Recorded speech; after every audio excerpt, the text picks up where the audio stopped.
জাতির যদি রাস্তাঘাট করে দিতে না পারি, জাতির যদি স্কুল কলেজ করে দিতে না পারি, জাতিকে চূড়ান্ত সঠিক ধর্ম দিতে পারবো ইনশাআল্লাহ। ধর্মের ব্যাপারে জাতিকে ফাঁকি দিয়ে পরকাল হারাতে রাজি নই।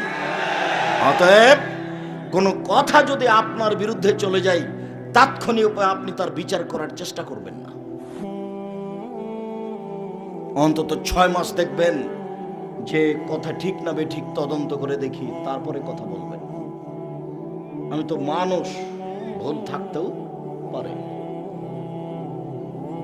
বিচারের মাঠে যখন আদম সন্তান উপস্থিত হবে, তখন আল্লাহ তাআলা আসবেন বিচারের মাঠে, এসে বলবেন, ইয়া আদম, আদমের ছেলে মেয়ে শোনো, লা তাইতানি বেকরাবিলার যে খতায়ে সুম্মা লাকিতানি লা তুশরিক বি শায়া লা তাইতু বেকরাবিহা মাগফিরা।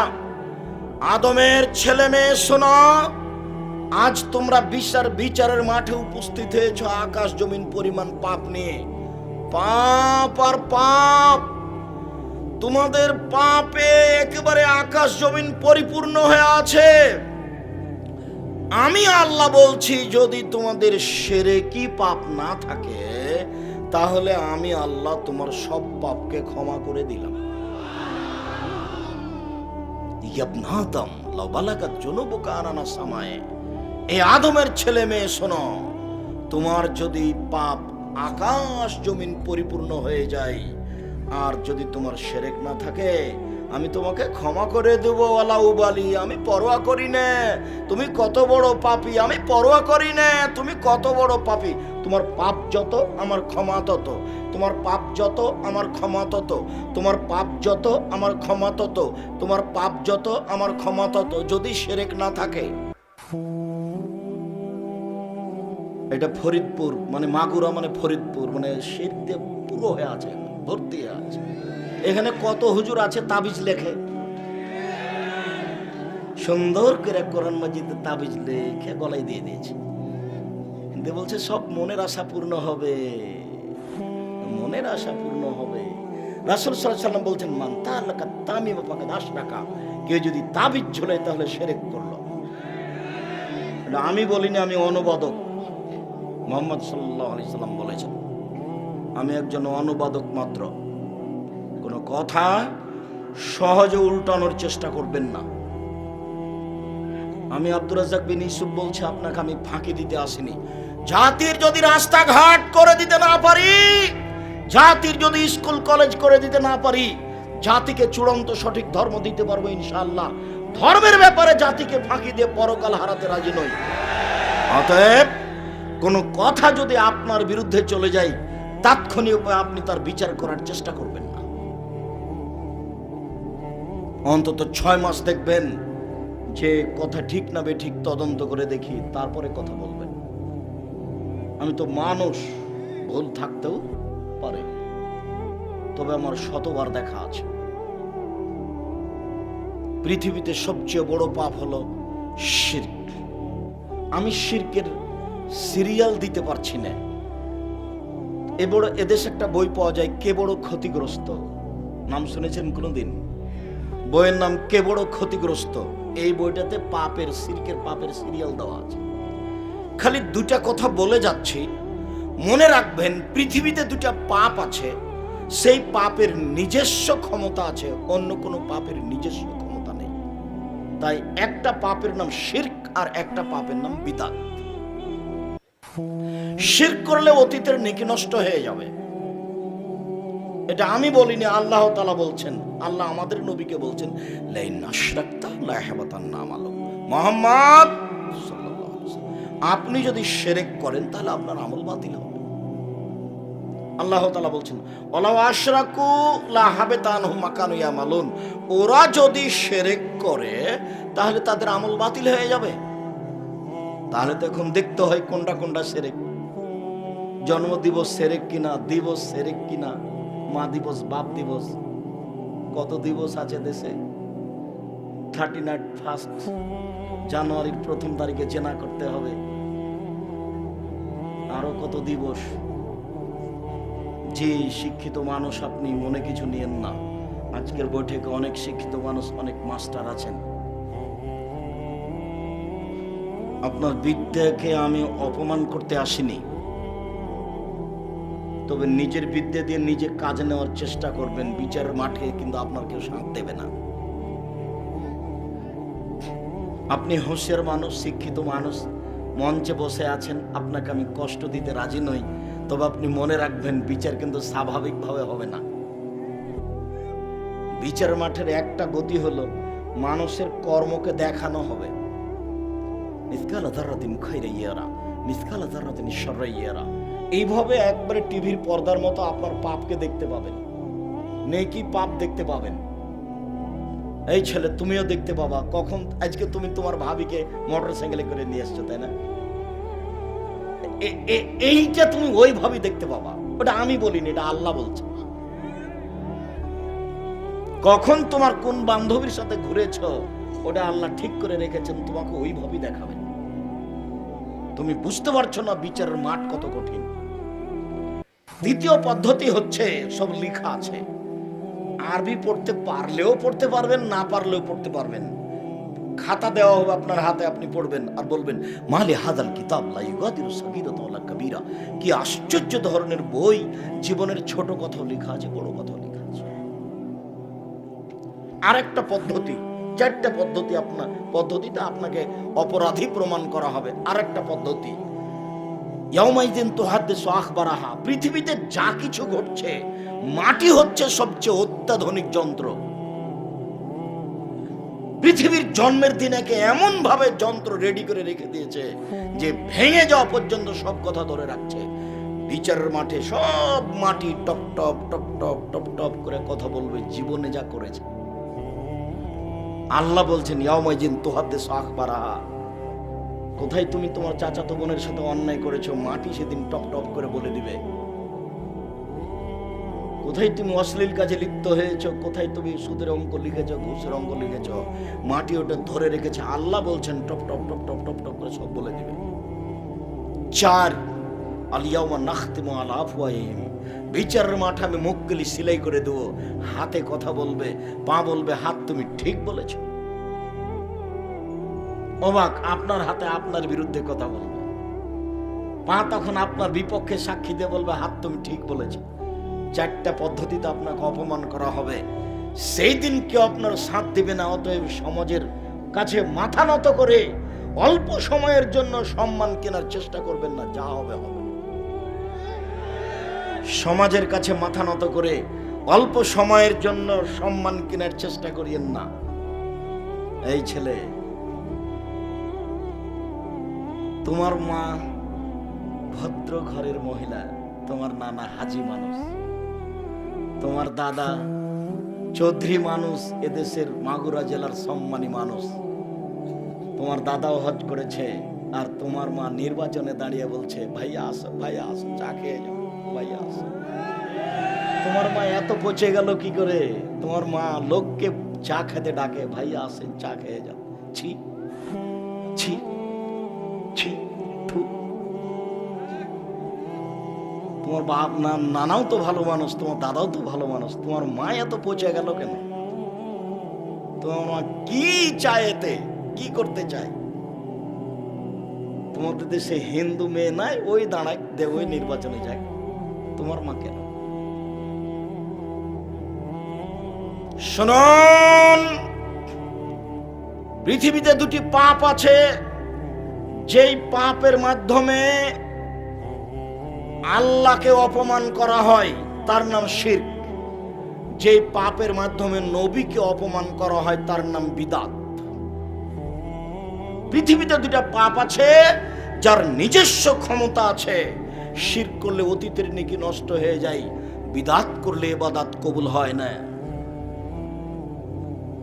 বিদআত করলে ইবাদত কবুল হয় না।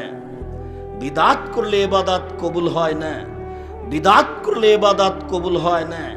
বাপ মারা গেছে, ছেলে ধনী মানুষ, ঢাকায় চাকরি করে, গরু জবাই করে দিয়ে সবাইকে খাওয়াইয়েছে দেশবাসীকে।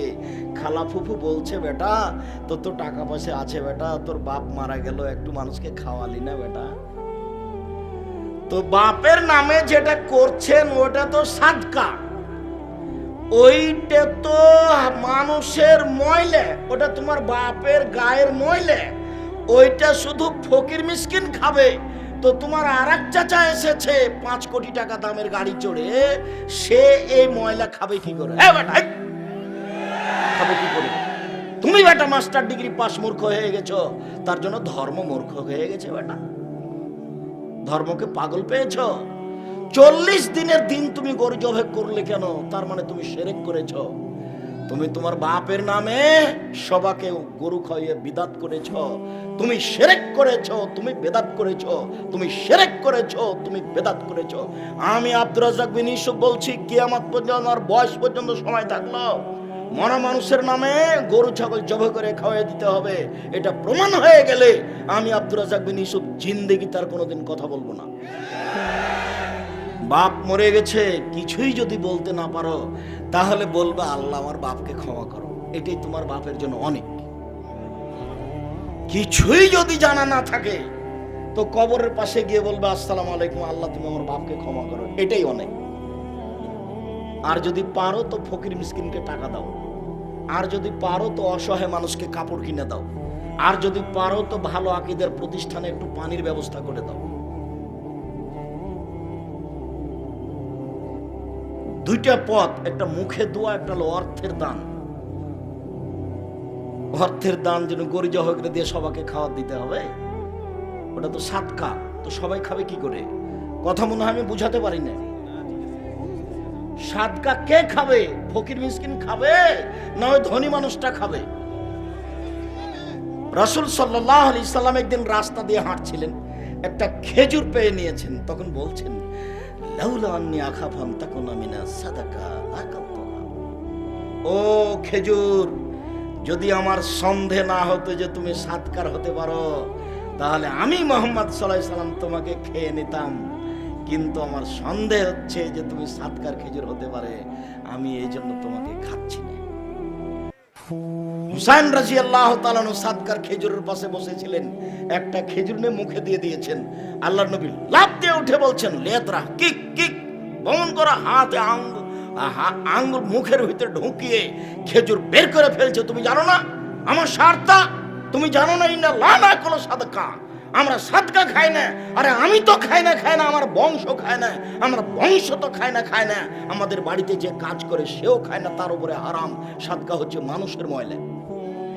আমি মুহাম্মদ সাল্লাল্লাহু আলাইহি সাল্লাম সাদকা খায় না, আমার বংশ সাদকা খায় না, আমার বাড়ির কাজের লোকে সাদকা খায় না, সাদকা হচ্ছে মানুষের ময়লা। হোসেন, তুমি সাদকা মুখে দিলে কেন? তোমার মুখের ভিতরে আঙ্গুল ঢুকিয়ে তোমাকে বমন করে আমি সাদকা বের করে ফেলে দিলাম। হাদিস বুখারী মুসলিম। আর তোমার চাচা 5 কোটি টাকার গাড়িতে চড়ে এসেছে, তাকে তোমার বাপকে গরু জবাই করে খাওয়াইলে, বেটা পাগল হয়ে গেছে, ধর্ম বোকা হয়ে গেছে। ফরিদপুরে এসে, মাগুরাতে এসে ধর্ম পাগল হয়ে গেছে। সাবধান থাকুন, যা বলছি সেই কথার 19-20 করা অসম্ভব, তবে আমি মানুষ। দীর্ঘ 30 বছর থেকে আমি কোনোদিন অপ্রয়োজনীয় বাক্য বলিনি। দীর্ঘ 30 বছর থেকে আমি কোনোদিন মানুষের কাছে পথ খরচ পাথেও চাইনি। যদি কোনোদিন প্রমাণ হয়েছে যে আব্দুর রাজ্জাক সাহেব পথ খরচ পাথেও চেয়েছিল, সেদিন থেকে আমি জাতির সামনে কথা বলবো না। দীর্ঘ 30 বছর থেকে আমি কোনোদিন আমার পরিচয় দিইনি, যে বিজ্ঞাপন পোস্টারে লিখে দিবেন যে আমি অমুক অমুক, আমি পরিচালক এই, এটা যদি কেউ প্রমাণ করে দিতে পারে আমি জাতির সামনে কথা বলবো না। আমাকে যখন চাপ দিয়ে বলেছে যে কি লিখবো কাগজে, তখন আমি বলেছি আমার নাম আব্দুর রাজ্জাক আর আমার বাপের নাম ইউসুফ, বাপ বেটা মিলে আব্দুর রাজ্জাক বিন ইউসুফ। এর চেয়ে আমি বেশি বলিনি। বেশি প্রমাণ হয়ে যায় যদি, আমি কথা বলবো না জাতির সামনে। আল্লাহে আল্লাহর কসম, আল্লাহে আল্লাহর কসম, আল্লাহে আল্লাহর কসম, আপনাকে আমি ধর্মের নামে ফাঁকি দিতে আসবো। বিদআত নেকির কাজ, এই যে করলেন, বাপের নামে গরু জবাই করে দিলেন, এটা বিদআত। নির্ধারিত দিনে করলেন, এটা শিরক। ওই দিনে করলেন কেন? ওই দিনে কি আছে? শিরক বেদাত দুইটা পাপের নিজস্ব ক্ষমতা আছে। শিরক বেদাত দুটাই মানুষের ধারণায় নেকির কাজ। গাড়িটা মাগুরা থেকে ছুটেছে ঢাকা যাবে, বারবার কন্ট্রাক্টরকে বলছে ড্রাইভার মাজারে 10টা টাকা দাও গো, মাজারে 10টা টাকা দাও। মানে ড্রাইভারের মাথায় কাজ করছে যে মাজারে 10টা টাকা দিলে গাড়িটা অ্যাক্সিডেন্ট হবে না। তার মানে মাজার তার গাড়িকে রক্ষা করতে পারবে। মাজারে যে কি হয়েছে সেটাই বোঝে না, আগে পিটিয়ে একাকার করে দিল মনে হয়। আর এখানেও ঢং দেখাচ্ছে যে মাজারে টাকা দিলে রক্ষা হবে। মাজারে কে আছে আপনি নিজেই তো জানেন না। মাজারে যে আছে সে বেঁচে গেছে, তার কি প্রমাণ আপনার কাছে? একজন সাহাবী, মহিলা সাহাবী উসমান ইবনে মাজুনের প্রশংসা করেছিলেন, খুব পরহেজগার মানুষ দেখে। তখন রাসূল সাল্লাল্লাহু আলাইহি ওয়াসাল্লাম বলছেন, আল্লাহে, আল্লাহর কসম, তুমি একজন মহিলা মানুষ একজন মানুষের প্রশংসা করলে কিভাবে, আমি জানি না বিচারের মাঠে আমার সাথে কি করা হবে। লা আদরি মা ইউফালু বি, আমি মুহাম্মদ সাল্লাল্লাহু আলাইহি ওয়াসাল্লাম বলতে পারছি না বিচারের মাঠে আমার সাথে কি করা হবে, আর তুমি তার প্রশংসা করে দিলে। মানে ওর সাথে আল্লাহ কি করবে আমি তো বলতে পারছি না, অথচ উনি একজন সাহাবী, আপনার পীরের চেয়ে কয়েক কোটি গুণ উপরে আছে। একজন সাহাবীর প্রশংসা করতে দিলেন না আল্লাহর নবী, যে আমার কি হয় সেটা আমি জানি না, আর আপনি ওই পীরের মাজারে গিয়ে সিজদা করলেন আর অনেক কিছু চাইলেন, হয়ে গেল। আপাতত সংক্ষিপ্ত শিরকের 2-1টা বাক্য শেষ করলাম। অনেক শিরক এদেশের মাটিতে আছে। তামার বালা, তামার আংটি, বালা, ঘড়ি জাতীয় বালা যদি এখন হাতে থাকে, অষ্টাধাতুর আংটি, তাহলে খুলে দিবেন। যদি রাখা অবস্থায় মারা যান তাহলে জাহান্নাম হবে, আর খুলে দিয়ে মারা গেলে জান্নাত হতে পারে, আশা করা যায়। কোন প্রকার আংটি, কোন প্রকার মাদুলি, কোন প্রকার বালা, কোন প্রকার তাবিজ নিয়ে সকাল করবেন না, এই বৈঠক থেকে দাঁড়াবেন না, আগে খুলে ফেলে দেন। যদি এখনই মরে যান জান্নাত হতে পারে ইনশাআল্লাহ।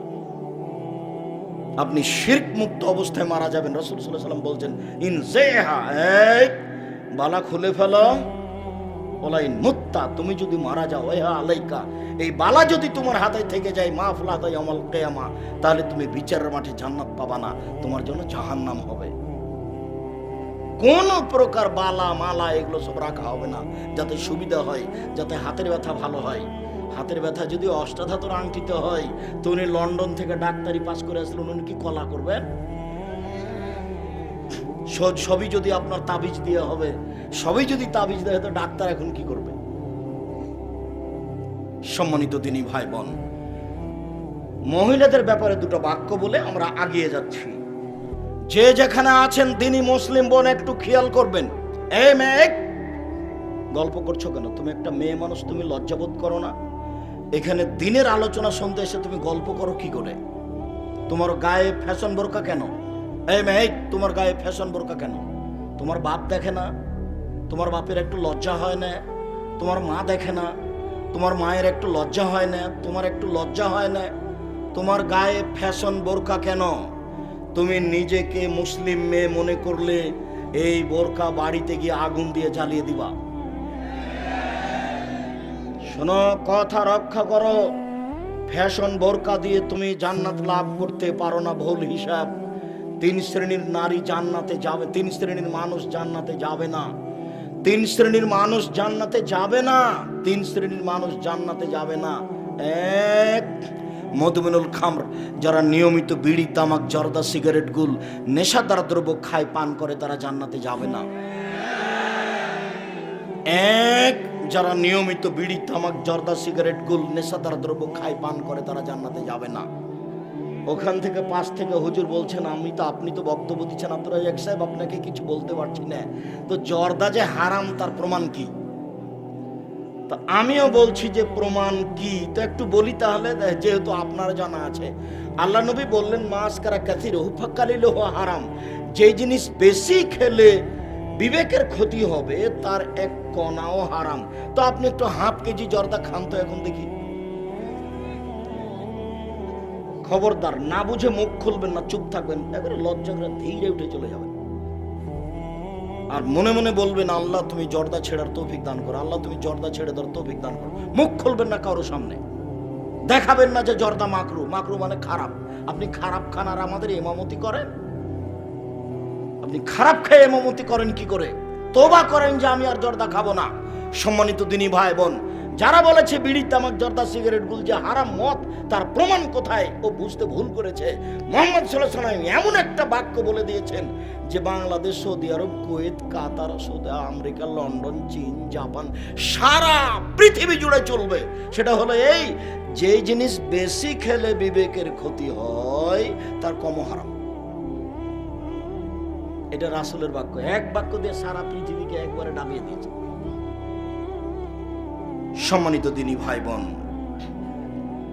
জরুরি কথা 2, রাজলাতু মিনান নিসায়ে, পুরুষের বেশধারী নারী জান্নাতে যাবে না।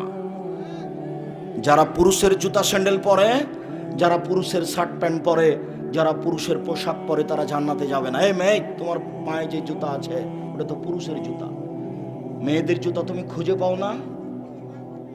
সম্মানিত দিনী বোন, আপনাকে আমি অপমান করতে আসিনি, আপনাকে সম্মান করি, আপনাকে আয়েশার মতো মনে করি, আপনাকে খাদিজার মতো মনে করি, আপনাকে আমি মূল্যায়ন করতে চাই। আপনি পুরুষের পোশাক পরা ত্যাগ করুন। ওইসব নারী জান্নাতে যাবে না যারা পুরুষের পোশাক পরে, যারা পুরুষের জুতা, স্যান্ডেল, শার্ট, প্যান্ট পরে, তারা জান্নাতে যাবে না। আমি অনুবাদক মুহাম্মদ সাল্লাল্লাহু আলাইহি ওয়াসাল্লাম এভাবে বলেছেন। 3, রাজলাতু মিনান নিসায়ে দায়ুস আল্লাযী ইউকাররু ফি আহলিহাল খাবাসা, যে তার বাড়িতে বেহায়াইর সুযোগ দিয়েছে সে জান্নাতে যাবে না। বাপ চলে গেছে 3 চিল্লায় লন্ডনে, বেটি ঢাকা বিশ্ববিদ্যালয়ে পড়ে, আর একজনের সাথে ঘুরে হুজুর জান্নাতে যাবে। 3 শ্রেণীর মানুষ জান্নাতে যাবে না। তার এক শ্রেণীর মানুষ হচ্ছে যার বাড়িতে বেহায়াই আছে, যার স্ত্রী ইসলামী পোশাক পরে রাস্তাঘাটে বের হয় না, যার মেয়ে ইসলামী পোশাক পরে রাস্তাঘাটে চলে না, সেই দায়ুস, তাকে জাহান্নামে যেতে হবে। হজ করলেও, তাহাজ্জুদ পড়লেও, চিল্লা দিলেও কোনো পথ নেই। বিচার, বিচার।